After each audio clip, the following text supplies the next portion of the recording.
In Cuchulainn, we find here the desire to live such a life that one becomes remembered forever, whose name shall be spoken of so long as Irish tongues remembered.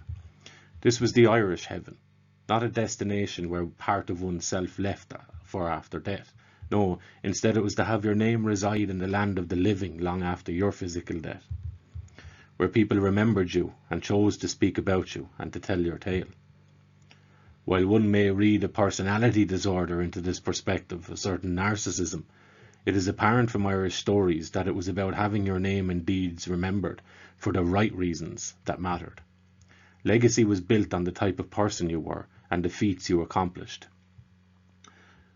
An apparent quote from Cuchulainn is, "I care little for my life if I leave behind me a memorial of my name, and a name for my deeds, and a record of my goodly valour."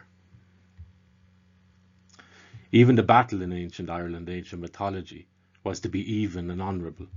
We find this when the Tuatha Dé Danann are at battle with the Fir Bolg. They wait until each side has the equivalent of the other person's weapons, the other people's weapons, where the fighting was to be done with even forces on both sides, right? So let the better man win, sort of a thing. There's a fascinating juxtaposition to be juggled here in regards to Cuchulainn, or the worldview, or the perspective on death and life and the afterlife even, when compared to St. Patrick and the coming of Catholicism, or Christianity, if you will, Roman Christianity.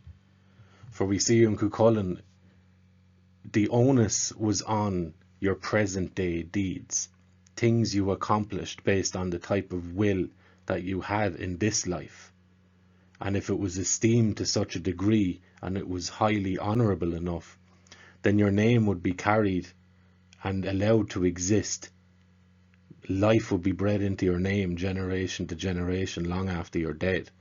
So while your body, your physical existence is no longer, you continue to live after your death. When you compare that then to the Catholic perspective, or what came to be that, you find that the onus is on the afterlife, and the deeds that you do the way you are in this life will pave the way towards hell or to heaven. However, you could be a dishonourable person throughout your life, and prior to your death, renounce your ways and seek redemption, and then be permitted into heaven, perhaps after a time in purgatory or whatever, right? So there's a shift in difference.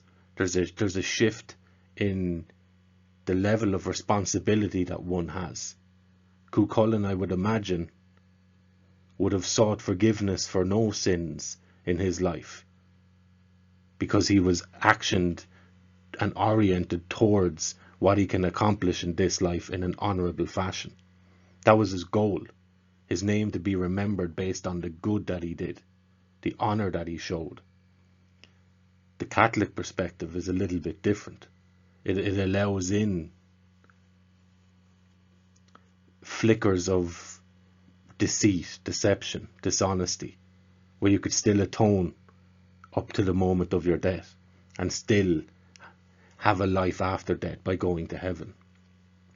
And it's just an interesting juxtaposition if we think of it that way, that there's a definite shift, not only in the emphasis on morality, but also the emphasis on honour and the emphasis on time.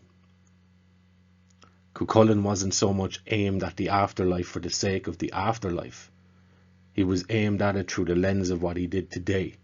In Christianity, the lens is sort of skewed in some way, right? The emphasis is on the future and the afterlife away from this life. And to a degree, it doesn't really matter what you do in this life, because you can atone for that prior to dying, and then have your life after death existence again. A subtle difference, right? But two very, very different types of people this would create. or this would show.